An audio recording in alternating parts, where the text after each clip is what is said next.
All right, welcome back in. McElroy and Kubelik in the morning. Tate Main tweets in at Mac and Cube. How will the jerseys being worn in the game affect our colorblind brethren? That's why the teams wear different colors, right? Right. That's First off, the question I feel like almost runs in circles itself.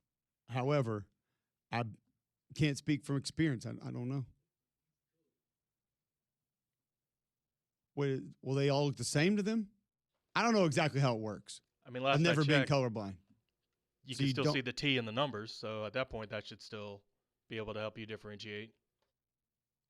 You tell me when a colorblind human watches a game, they see all just white uniforms running around? It's shades of gray. How many? I don't know. They're colorblind. One? Why would you not have just said 50 right there? I don't know.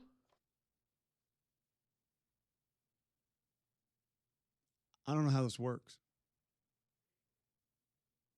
All right. I do know one human that's colorblind. We're going to call him after we have Jeremy Clark on the show to talk TCU. Jeremy, are you colorblind? No, I'm not, but I'm enjoying the conversation. Do you have any idea how it works? I mean, if we have crimson and orange jerseys in the Alabama-Tennessee game, is a colorblind person going to be able to see anything? This is maybe the dumbest question we've referenced on the show. I'm kind of in agreement with the shades of gray. I really don't know. I don't have any colorblind friends, or I'm not colorblind, so I really can't dive into it too much, guys. Same. I don't know where to go with it. I don't know really how to reference it because I have not experienced that. I'm interested in your experience covering TCU in their fall camp this year. First off, just give us a roster update from an injury perspective. Now we've got this TRO where kids are going to be able to be added. Where is the TCU roster right now as far as health and maybe players who have exited or could be added?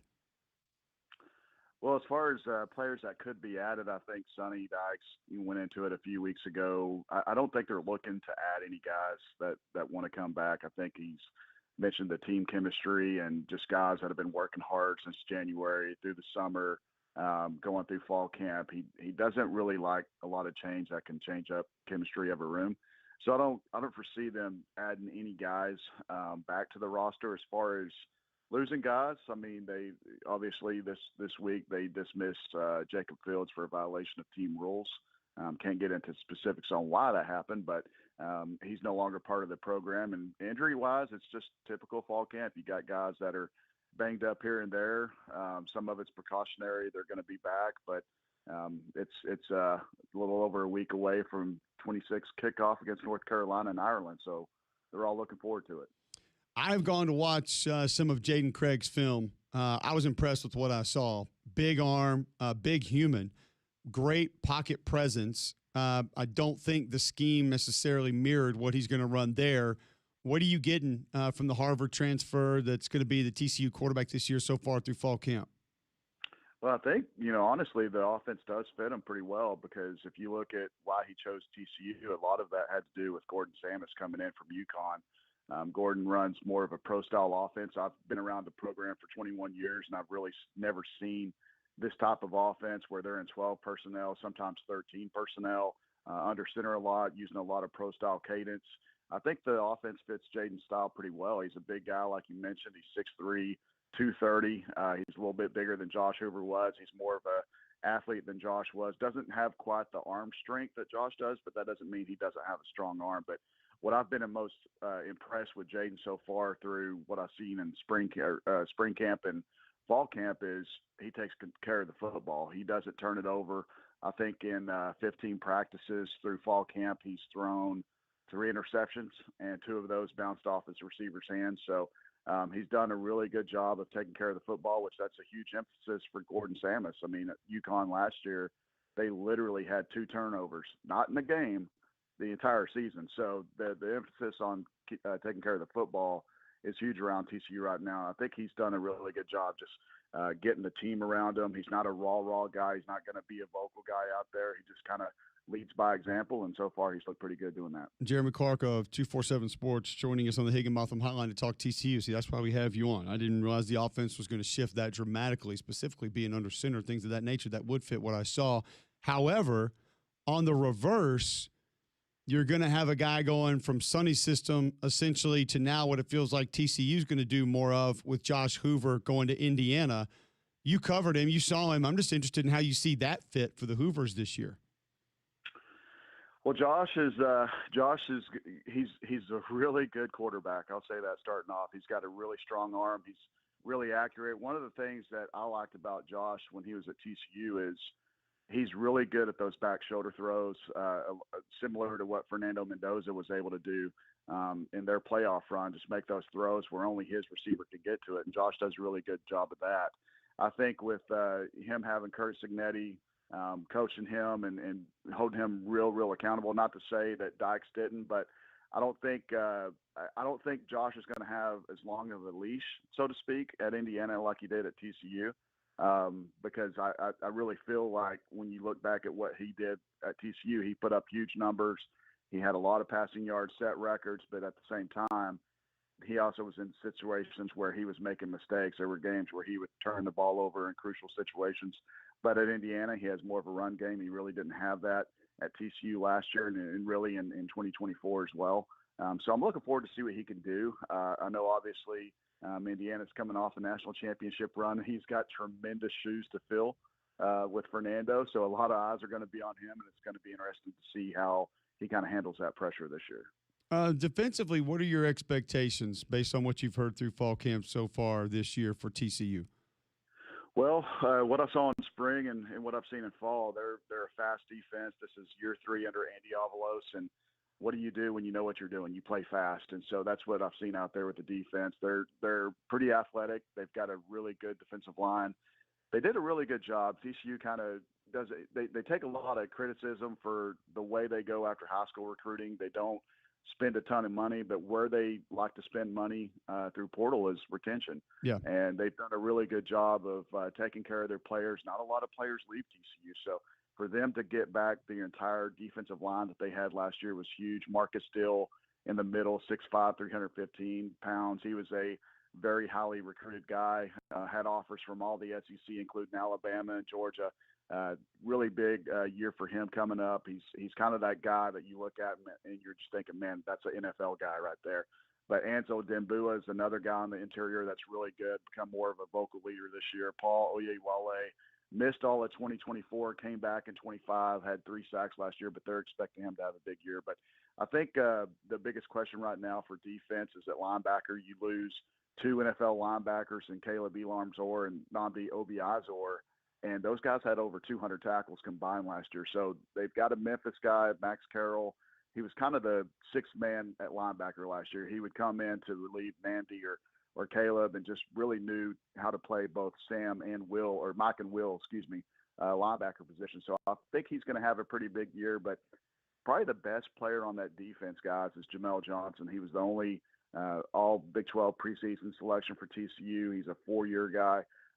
3rd year as a starter at strong safety, does a great job communicating, helps out tremendously in the run, can cover the pass well.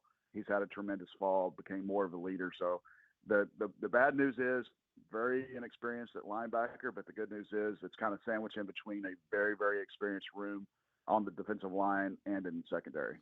I mean, this thing's stacking up, Jeremy. Like the last 2 weeks of the season could be massive. You get BYU at home, yes.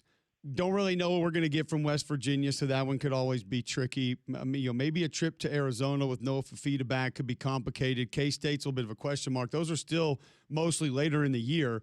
I don't know what the expectation is, but Greg and I talked about it yesterday that it feels like there are 0 people on this earth outside of the state of Texas talking about TCU. And with what we've seen from Jaden Craig, it feels like a great ad. There's a lot of continuity. What are you anticipating from this team? What's the expectation? What's the buzz for the people that are even around it, close to it, that they potentially could accomplish this year? Well, it's funny because they've quietly won back-to-back 9 games, and that's never happened. I don't think in TCU history just winning 9 games, but they've quietly done that. And so this year the expectation is kind of don't win 9 games. Let's go beyond that. Let's win the Big 12 championship. And I really think with the pieces they have coming back, both offensively and defensively, they have a chance to do that. The schedule, in my mind, sets up pretty well. They do have North Carolina, Ireland, and everyone that watches that game knows it's kind of a tough game for some teams because it's the first game of the season. Playing in Ireland is just kind of funky anyway. We've seen Florida State struggled over there. We saw the two teams last year struggle in K-State and Iowa State. So to get past that, they have a pretty nice stretch of games to where once, they played BYU pretty early, but there's no reason by the time they hit November that they can't be 7-1. And I see that the only tough game in that mix is BYU. But like you said, they get those guys at home. If they can make it to November and still kind of be in that hunt for the Big 12 championship game, I think they're going to have a pretty good run. Kansas State's always tough. I believe they're 1-6 against Kansas State the last 7 years. It's been really crazy going against the Wildcats. It seems that Kansas State, especially Chris Kleiman, kind of had TCU's number. Arizona's going to be a tough trip out there. Arizona surprised a lot of people last year with 9 wins. But if you look at their schedule from last year, Arizona didn't play a really, really tough schedule. So I'm kind of waiting to see how 2026 unfolds for them if they truly are a team on the rise. But you got to look at Utah. Utah's got a lot of guys coming back, got one of the better quarterbacks in the Big 12 coming back. And then obviously you got a road trip to Texas Tech on Thanksgiving night. So that game right there could have a lot of implications for the Big 12 championship game. It's going to be fun to watch. But I'm kind of in the realm of TCU's going to surprise a lot of people. Just talking to some people outside of Fort Worth, they're kind of getting that same feeling. They're looking at guys like Jaden Craig. They're looking at other additions. They're looking at the guys they have coming back, and they're looking at that schedule. And yeah, it's pretty tough, but they got some of those tough games at home. BYU, Utah, those are games that are going to be important to them to win. So I feel like by the end of the season, guys, we're going to look up, and TCU's going to be right in that mix of playing in Arlington come December. Jeremy Clark with us of 247 Sports, covers TCU. Listen, I know it's not the team you cover, but where you live, what you do for a living, you hear more about them probably than we do. I'm a little off Texas Tech this year. I just think everything going on, you've added some good players. I get it. You lost a lot of good players. I just don't think it automatically works every year. I just don't. How do you and people around non-Texas Tech circles view what that team most likely is going to be this year? I mean, I feel like they're still going to be really good. There's no question they spend a lot of money through the NIL and getting players to Lubbock, and they've done a good job. I mean, give credit to Cody Campbell where credit's due, because they want to get a national championship in something, and they really pour into NIL. I mean, you got a pitcher last year that was earning $1 million for softball, so they're trying everything they can to get a national championship up there. But I think, with the quarterback situation, I know everyone's kind of looking at Brendan Sorsby, and he's not there, so Texas Tech's not going to have a good year.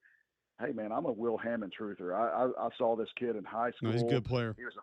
He's a 4-star kid. He got into the game a couple years ago when Texas Tech did play TCU. TCU won that game 35-34. But Baron Morton was hurt in that game, and Will Hammond came in. I'm not going to lie, fellas. Will Hammond moved the ball up and down the field. He was pretty good. He's coming off an injury, so I think a lot of it's going to rely on him. But they've got arguably the best linebacker in the Big 12 in Ben Roberts. They've got some other pieces around him that are going to be good defensively. They're not going to have that defensive line that they had last year. I mean, that defensive line they had last year was phenomenal. One of the better defensive lines I've ever seen in the Big 12. But their schedule plays out well, too. They have a very easy schedule. They're going to get a lot of tough games at home. They don't have a lot of tough games, but it's not going to surprise me. Yeah, Brendan Swarsby's not going to play, but it's not going to surprise me at all if we look up at the end of the year and Texas Tech sitting right there at 10-1 or 11-1 or 10-2. I still feel like they're going to win double-digit games and still have a very, very good chance at playing in Arlington. Here you go. Jeremy, great stuff, man. Appreciate the time. Great insight. Got us caught up on TCU. Like I said, we were talking about them earlier in the week, and I said, no one's talking about these guys. We got to get some more information because I think Jaden Craig could be good, and everything else seems to be back around him. It's going to be a fun watch. We'll do it again soon. Thank you, guys. Appreciate it. There you go. Jeremy Clark, 247 Sports, covers TCU, and some great insight just to what that team may end up being. We get them week 0 against North Carolina. So we'll get a good idea early on of maybe what they may look like. Still a lot to get to, still a lot to discuss. We try to make some more sense of this temporary restraining order. Pete Nakos of On3 Sports going to join us next to do that.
Welcome back in. McElroy and Kublik in the morning, Thursday, August 20th, right here on Jocks, 8:18 a.m. Watch us live on YouTube.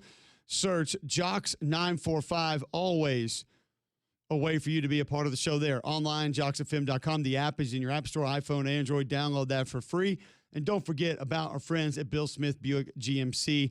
GMC's Dealer of the Year again, 6 years in a row, 9 times overall.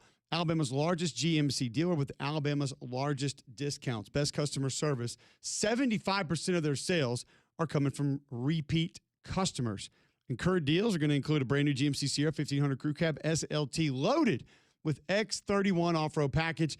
Bill Smith discounts it up by $15,000. That's better than 20% off MSRP or $16,000 off a new Denali 1500 pickup or the heavy-duty Sierra 2500 Denali Ultimate, biggest discount ever, $12,000 below sticker. Nowhere else will you find a dealer giving you discounts this deep. Bill Smith celebrating 70 years in business since 1956. Family-owned, locally owned.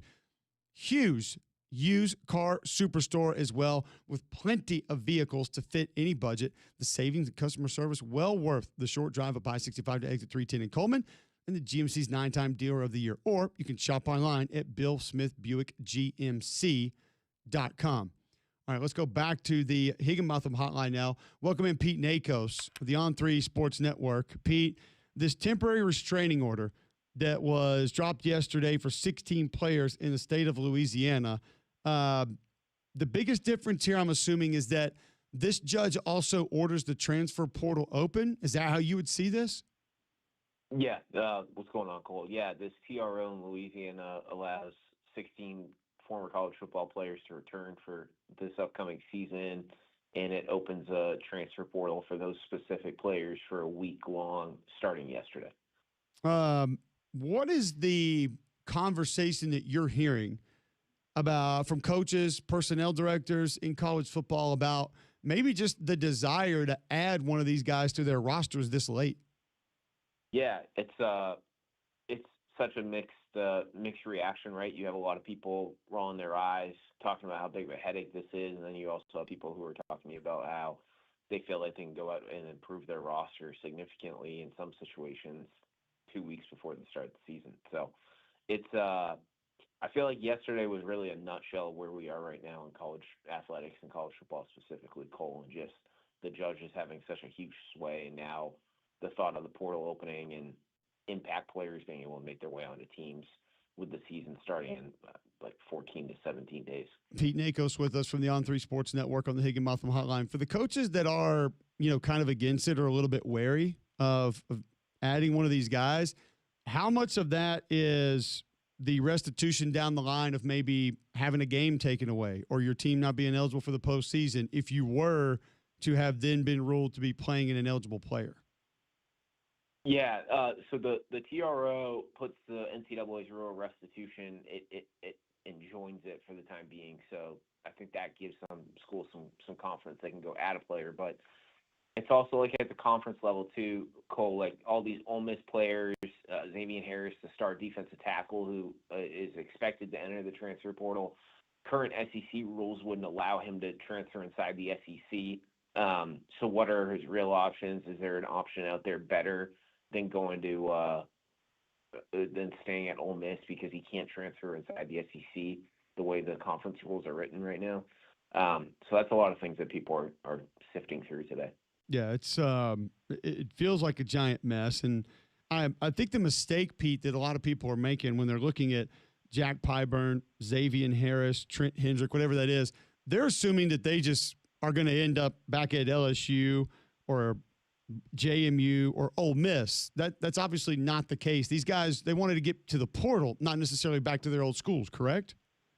Correct. Yeah. The wildest thing too is like Jack Pyburn's probably the most notable name just because he was at LSU and he had 2 sacks in a preseason NFL game with the Buccaneers. I don't think he's made any decisions yet on what he's going to do, but Xavier Harris for sure is exploring the portal and Trent Hendrick is as well. So, it's such a tough time to try to understand your team's college football team. What do you have from a background perspective on when and how this was filed? Because, like you just stated, if I'm not mistaken, Daquan Wright is still in camp with the Browns. I thought that there was another one of these players that's still in camp in Seattle, but there is. Okay, so if they're still in camp and technically on rosters, did they file this just in case? Like, what do you know about what the mindset was of even potentially having this go through while you're still on an NFL roster? Yeah, so 3 of these players are still on NFL, preseason rosters. The thought process is kind of a backup plan, right? Like, hey, if I get cut, maybe I can go back to college if that's what I want to do. I know that seems a little preposterous to say out loud, but that was kind of the methodology that went into it. What kind of money would we be talking about for a Jack Pyburn, a Xavier Harris, a Daquan Wright, an Anthony Hankerson? Like, realistically, if somebody said they're going to bring them in, what do you think they could even command? I wish I could truly tell you. I could give you numbers about what they would have gotten in the January portal, and it would have been millions of dollars. But now you're talking about budgets that have already been set. You're talking about rosters that have been set. I don't know how much money is really on the table. But obviously, if you're Jack Pyburn or an Anthony Hankerson and you get cut in the next 10 days and you want to make sure you play football this season, going back to college and taking less money and having a really good year in college could be worth it. Pete Nakos of the On3 Sports Network joining us on the Higginbotham Hotline. We just talked to TCU with Jeremy Clark. You have rave reviews coming out of Harvard transfer quarterback Jaden Craig in their camp, correct? What are you hearing? Yeah, Jaden Craig's had a really good camp. He was like the all-time passing yards leader at Harvard. Kind of one of those guys who maybe if a DJ Lagway or Dylan Raiola doesn't hit the portal, there might be even more attention on him just because of how great of an FCS quarterback he was. But TCU feels like they got a good one to step in for Josh Hoover, and they have a lot of confidence in him ahead of week 0 in Dublin. What's the NCAA's response been to this temporary restraining order? And I don't know if it matters or makes any difference, but what is the NCAA saying in regards to their thoughts on this taking place? Yeah, the NCAA came out with a statement yesterday basically just saying, the lawyers representing these athletes aren't going to be happy until every professional athlete can treat college sports as a fallback option. Kind of took a shot at them. I reached out to the NCAA for comment yesterday. I'm trying to get clarification, Cole, if these players will have to serve any suspension time, right? Because you have Aaron Carter at Tennessee, the linebacker, who is going to have to set a 2-game suspension for taking like $450 for a flight from his agent, and that violates some NCAA bylaws. So are these athletes who have now played on an NFL roster and been paid by an NFL organization, are they going to face similar suspension time? That is a huge question that I have that I'm trying to get an answer on. Yeah, and because Jack Pyburn made 100-some thousand guaranteed with his deal in Tampa Bay, and obviously it seems a little bit backwards, but nonetheless. Give us a little bit of what you're hearing around the SEC camp-wise. You can go anywhere you want to here. A player surprising, maybe good, bad news, concerning news you're hearing about camps. We'd love to hear what your thoughts are on Auburn, Alabama camps, maybe the quarterback competition at Alabama so far. Yeah, you start at Bama. Faison Brandon had a really good scrimmage last week, threw multiple touchdowns. They scrimmage again today. I think that quarterback decision is probably coming sooner rather than later. I'd give Keelan the edge right now. I'm sorry, there's so many quarterback names in the SEC. It's okay. Sorry, we do it all the time. And then, let's move to Tennessee. Faison Brandon had a really good first scrimmage. On last Saturday, they scrimmage again. That's another one where I think Faison has the edge. So 2 young guys leading the way in quarterback battles. You touched on Auburn. Alex Golesh has kind of been, setting the table of what he thinks this team is good and bad at, and trying to sift through that. I think that they feel okay, but I think the big thing with Auburn will be just see how it kind of all comes together when they play a game. And then I wrote some Ole Miss intel yesterday too. They feel like Trinidad Chambliss put together a heck of an offseason. He's put some weight on. They think that he has even some more zip on the ball. Kewan Lacey is 100% healthy. He missed the spring with a shoulder injury, a shoulder surgery. And then that defense, they feel like is just as good as any they've had in Oxford. So we can keep going all day at this. But, yeah, Lane and LSU, Sam Levitt's kind of the storyline there. He's healthy. He's had a good camp. Kind of a little bit of a question mark at running back. I heard Harlan Berry had a good scrimmage. They got the Wisconsin transfer running back Dylan Jones, who's had a strong camp, and then a lot of confidence in what Blake Baker gets done because he's significantly improved that LSU defense year after year.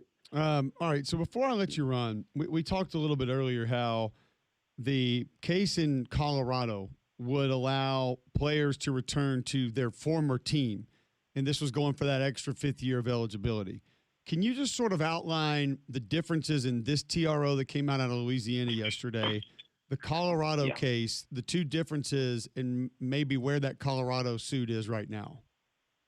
Yeah, so that Colorado suit, Cole, so that allowed a fifth year of eligibility for guys to return.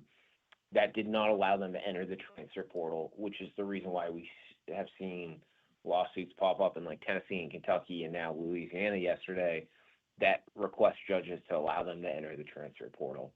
Now, the latest on the Colorado suit is that the NCAA has appealed that to the 10th Circuit of Appeals, and that court is expected to order it sometime this week on a stay of the injunction in Colorado. So that's kind of like something that every athletic director in the country has kind of kept their eyes on this week, is to see what comes out of that. Because if the NCAA wins the stay, then I think it would kind of send things in a bit of a tailspin, just because all of a sudden all these fifth-year guys who thought they were coming back might not be able to come back if they didn't file these separate lawsuits that we've seen. On the flip side, though, if the NCAA loses the stay of the Colorado lawsuit, then I think it's really going to open the floodgates even more, and the NCAA probably is going to have to come out with some sort of language saying that. I think that's when we're going to have a real conversation about blanket waivers for the entire class of 2022. Pete, awesome stuff, dude. Thank you so much. Really appreciate the insight and kind of helping us get a little bit better understanding of everything that's taking place. It's a lot right now, but you're on top of it, and we appreciate it.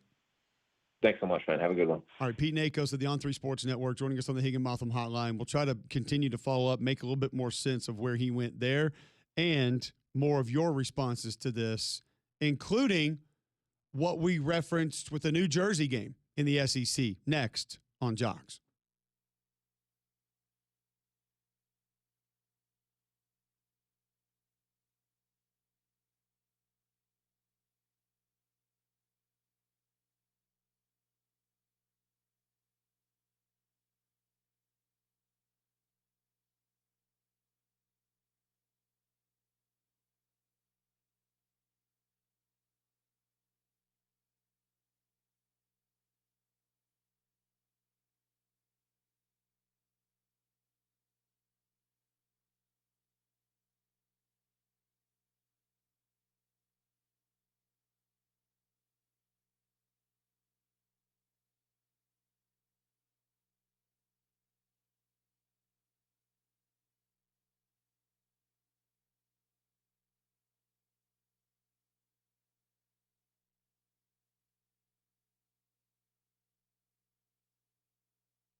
All right, welcome back in. McElroy and Kublik in the morning.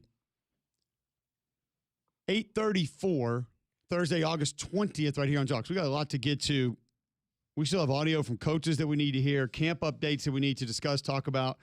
Kennesaw State has named former LSU quarterback Ricky Collins their starter. So some college football starting quarterback news there. We got more of that coming. We'll hear from Alex Golis, Kane Womack, Lane Kiffin, Kenny Dillingham still up in the show. And we have a college football head coach joining the show. Trey Lamb's with us at 9. Tulsa head coach, Wimp Sanderson, our coach, will be with us at 9:30 today. We talked a little bit earlier about Alabama-Tennessee going to both home jerseys. And folks telling us that colorblind viewers may have a problem with this. I had never thought about it. I don't know. 205-834-9450. Damian, what are people saying on the text line about being colorblind and watching this football game? They said somebody texted in and says colorblind people don't see in shades of gray. They just have trouble differentiating some colors, blues and browns, for example. Somebody texted. So there will be no issue in that game, right? And somebody said, yeah, like I'm colorblind and it doesn't make a huge difference. Orange is orange, red is red. Okay. And then somebody said, my boss. But if the Browns and the Giants did this with both home jerseys, that person could be in trouble. They'll have to look for the NY. Like they're going to have to make sure they're like the Giants on the side too. Browns color rush uniform would be a problem. Oh. Well, that's for everyone. Just ghosts running around. I think it actually might be better to be colorblind to see because it's like a bunch of literal gray ghosts running around on the field. And then somebody said, like, my boss is colorblind. He can see shade and tint, but no color, if that makes sense. So just red would look like a different shade of black, gray, dark than blue would or green would. Like they come off as different, but you just don't know the exact color. Yeah. And if you've always been that way, what does it matter? That's all you see anyway. Right. Except when you're in a room and you're like, God, these Oregon yellows are terrible. Cool. They do what? Like they're cool. They're green. Yeah. So I have always wondered how it works. I haven't had a real conversation with anybody that has been able to explain like exactly what they see when you watch a game, how different it is.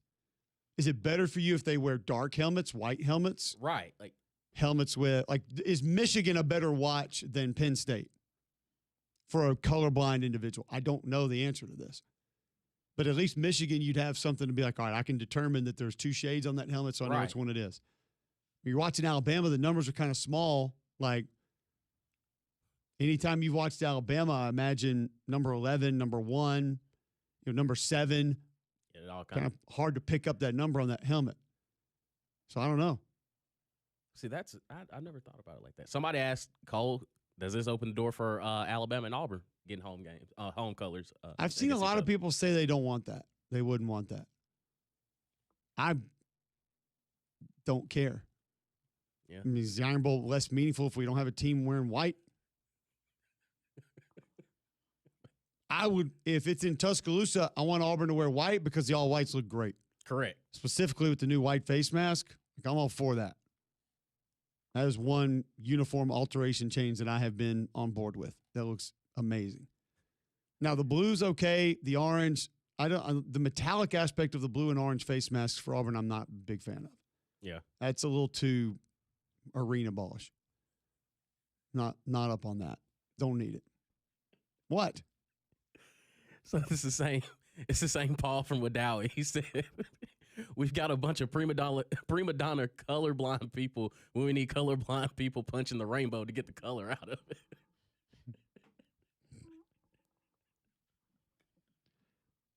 Paul, can you call the show and give us further explanation on punching a pine tree to get a pine cone? Okay, so he says, I'm colorblind on the orange and white and the blue and gold. So Michigan, Tennessee would be a poor watch for you? It's going to be tough. Got to look specifically for that team, but the wing kind of helps. Like you can see the pattern, but that's Delaware, Syracuse can be a bad watch for him. Like that is don't turn on Kent State Bowling Green. Bad watch for him. And I mean this really like if you are colorblind, I would love for somebody to call, text in 205-834-9450. Like, what is what do you see? Or like, if you know, I just like, that's tough. Like the shades are so close, like like that Tennessee watch would be hard. But if they're different, then it does enough to separate them. So Marie tweets in, those with red-green color blindness have problems distinguishing between orange and red. Wouldn't it be interesting to put all red-green colorblind UT and AU fans together in one room to watch the game? Dan Strickland tweets in, can we get Dr. Rob Pate to weigh in on this color blindness? I don't know when his weekly visits with three-man front start, but I'm assuming we could try, and he could give us an explanation for it. That's just unique. I've never thought about it in that way. So they're being real when they say I bleed crimson or I bleed orange, like they can't. They can't. Yeah, it is to them. Gray. They bleed gray. Or they don't bleed.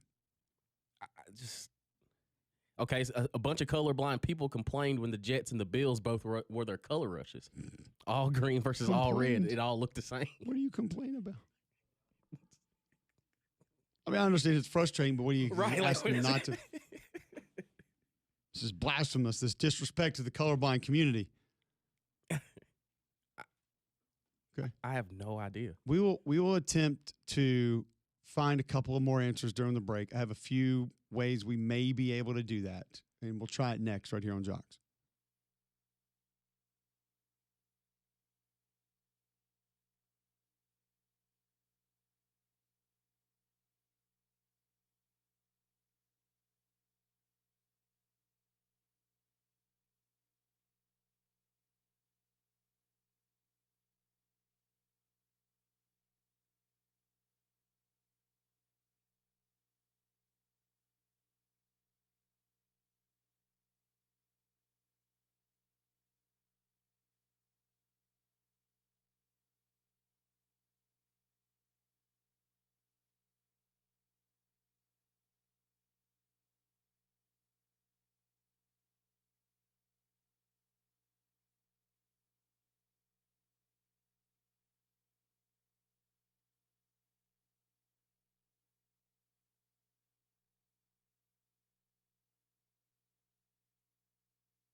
Okay, we may have some assistance here.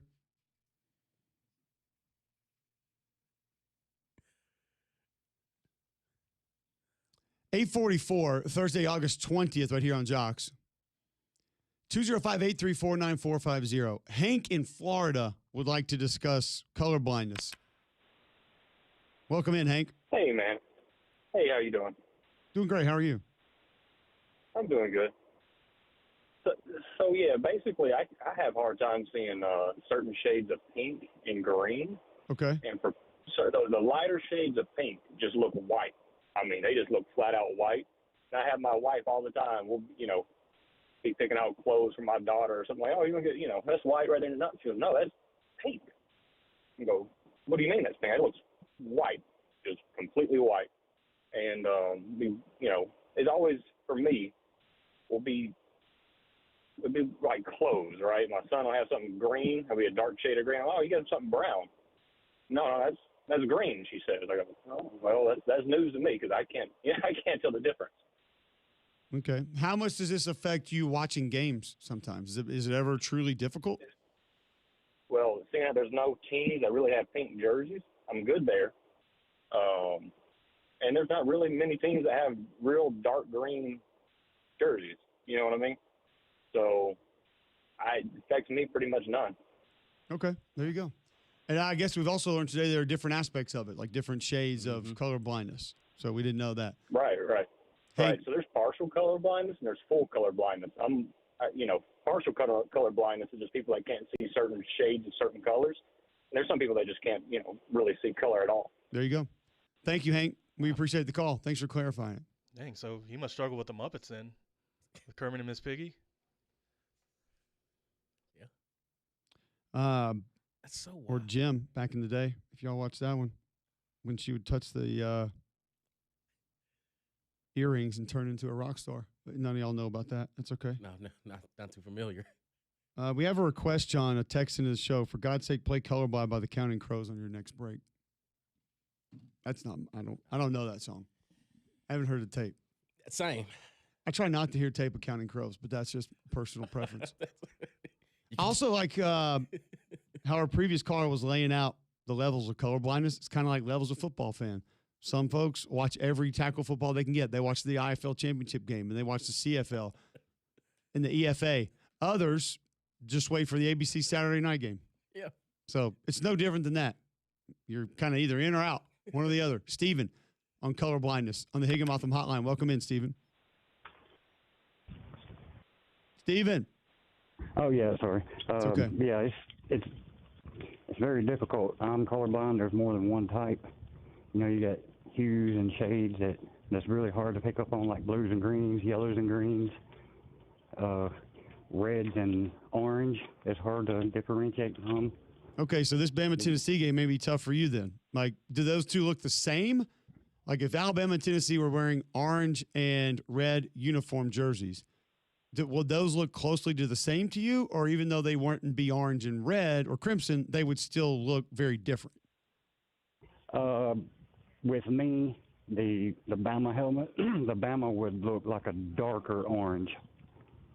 But Tennessee would still look orange, the jersey? Yeah. Yes. Cool. Wow. So it would be a little confusing for you. Like, it would be kind of close. It is.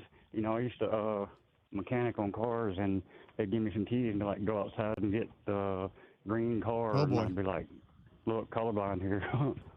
I'd be walking around the whole parking lot looking for something. Couldn't you just hit the panic button and then the horn starts honking? Well, yeah, eventually, but I mean, just right outside the door, you walk out and be like, oh, wait a minute now. Yeah. Okay. Steven, thank you very much. You had some great clarity to that we were not aware of. And Damien, stop it. They set him up for that one. That's mean. Stop. That's brutal. That is brutal. This is what I do when you travel as much as I do. This is what I do for rental cars or my car when I come home and I forget where it is. You just start hitting that panic button. Yeah. You just walk around until all of a sudden your horn starts honking. You're like, all right, there it is. We're good. That's brutal. But it could have been when he rented a car. Maybe so, but you're in the white Sierra. Oh boy. They all look white to me, sir. But I appreciate him, letting us know. But that's tough. But it's also unique that he says red looks like a dark orange. Darker orange. Yeah, that's unique. He's a Bama fan. Oh man. What happens when Tennessee does the blackout, dark mode? I guess If the oranges show up weird, I don't know what black shows up at. I don't know. And what happens when Tennessee wears a smoky gray if all the other colors show up as gray? Yeah, no, that's going to be hard. Like if Tennessee went smoky gray against Bama Oh. Just look for the T. tomorrow on First Take, top 5 worst colorblind games. Uniform combinations. I'm trying to think. What was that? I remember when Jacksonville. When the Browns are all white with the orange helmet, does that just show up as? Does it look like when the Predator's in his camouflage mode and it's just pixelated? Oh man, I just have so many questions. I don't know the answers to these. We've gotten a few today, and I think the main thing we've learned today is there are a lot of different aspects. And if you're wondering, get in your car. Why are they talking about this? These guys are dumb. Number one, we are. Number two, it's because Alabama and Tennessee the next 2 years are going to wear their home jerseys when they play one another. And we had 2 people tweet into the show and say, how does this affect our colorblind football fans? We didn't have the answers to it. We didn't know. right? And now we are educated on this topic. No thanks to Rob Pate, who hasn't responded to my text this morning. This is what we need you for, man. But he's a grandpa, so you can't expect much from him this early. yeah. What are you talking about? Grandpa should be up like at 4 in the morning. No, he's got things to do in the morning. And then the afternoon gets a little more laid back. A little bit more free time. He's probably playing mahjong right now, maybe some pickleball, That's true. walking in the mall. Have a dinner at 4. He Yeah, may be that's walking true. in the Yeah. mall right now. I don't know, getting his laps in. There's no telling. Or he could be at the bowling alley. That you know what? See? Based on recent findings from me, he could be getting ready, warming up. So if y'all missed this, seriously, I went into a sporting goods store the other day. Let me tell this part first. I don't know why Birmingham number's calling right now. I walk up. I was looking for something else that we needed at home. They didn't have it, so I just grabbed a bottle of water because it's 111. And I walk up to the counter. There's only one guy working the counters. And there's an air mattress in the box sitting on the counter. And there's no one else in line. And I said, so he just kind of looks at me. Can you ring me up? He said, well, I'm waiting on a guy going to get his ID. I was like, to buy an air mattress? And then I look in his hand, and he has 2 boxes of 9mm rounds in his hand. And so then this kid comes running back in, and he goes, who knew you had to be 21 to buy ammunition? I was like, thankfully me. Didn't feel like we had a bunch of 17-year-olds running around able to just buy some bullets today. So 21-year-old in front of me, air mattress and 2 boxes of 9mm ammunition. The essentials.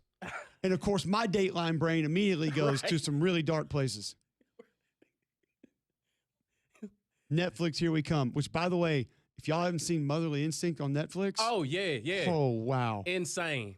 One of the – that did not get enough coverage, by the way. Oh, my gosh. Because I didn't know about it until the Netflix show. Same. That is Dark. dark. Oh, my gosh. That poor guy. I just felt so bad for him every time they showed him. And like at some point when the noises are getting a little bit louder of, hey, man, you might Just listen a little just bit. listen. Yeah. Listen. The signs were always there. Also, we need a new law. If we can get all these TROs for kids come play college football, we need a TRO on those HIPAA violations where people should have been able to say, you're actually allowed to go tell them what's happening right now. Like, tell me the truth. If y'all hadn't seen it, you need to go see it. Oh, my gosh. So, yeah, that was odd. And then when I'm leaving the parking lot, I drive past the bowling alley at 12:51, and it's half full on a Monday. It might be like some deals or something, half. No, that's half Brick off. Tops. All the business deals in Birmingham happen at Brick Tops at about 5:40 to 6:20. And they want you to know, they want you to be confused. I could be playing golf. I could be doing business deals right now, right in between. Could have just walked off the course. Could have just walked right into business deal. But if you're at Brick Tops between 5:30 and 6:30 p.m. on a weekday, you might be playing golf or you might be doing business. One of the two. And the goal was to camouflage it to where no one truly knows. That's the goal. It's a good place to eat, though. Oh, my gosh. So I got to know who's bowling at 12:51 on a Monday because there's a lot of them. I did that not too long ago. Get out and have fun, man. I finished up here a little bit. I hit up the lady. It's like, hey, Want to meet me at the bowling alley? I was like, I hadn't been to bowling in a while, so I went. Hey. So you're telling me half the parking lot at the bowling alley off 280 is just random people who decided to leave work early and go play? Maybe. I don't on know. a Monday? There were some kids in there, too. School's back in session. Yeah, now. Well, not when I went. Oh, no. And when I also, went by. not everyone's back in school, man. When I went by, school was back. Yeah, not everyone, though. Here. It's packed. Somebody said senior league's on Mondays and Thursdays. The shuttle bus thing wasn't there. They could drive. Maybe they could drive. Yeah, man. Okay. But it seemed like they were getting after it on a Monday at 12:51. Extended weekend, bowling alley. I guess it is hot, too. Maybe you used to run an indoor activity. Yeah. Still getting an adrenaline rush. Which was wild because when I presented this to my wife, we talked about this on Tuesday Date Night podcast this week. She said when she worked on the Arsenal, they would have these lunchtime team buildings randomly. Now, the Arsenal has its own bowling alley. It's like its own city. And they would go bowl occasionally during the week. Okay. Like have lunch, and then they could have these 45-minute team building activities. So they extend lunch and they would bowl. It's like, it's still different. This is just random public bowling alley at Monday on at 12:50. There are oftentimes, even when school's in, I'll go to a movie not long after the show ends, 11:30, 12 o'clock, and it's half full. Yeah. People get out and do stuff, man. Not everyone just watches ball. Sounds like they need to. Maybe people just don't work anymore. Just don't care. If you've seen the economy, yeah. A lot of people got some free time. Hey, you think Dayline's good? Wait till that Chris Hansen movie comes out. You're going to love that. I haven't heard about that. Oh, Robert Pattinson as Chris Hansen? That looks good. Interesting. All right, we'll discuss some more next on Jocks.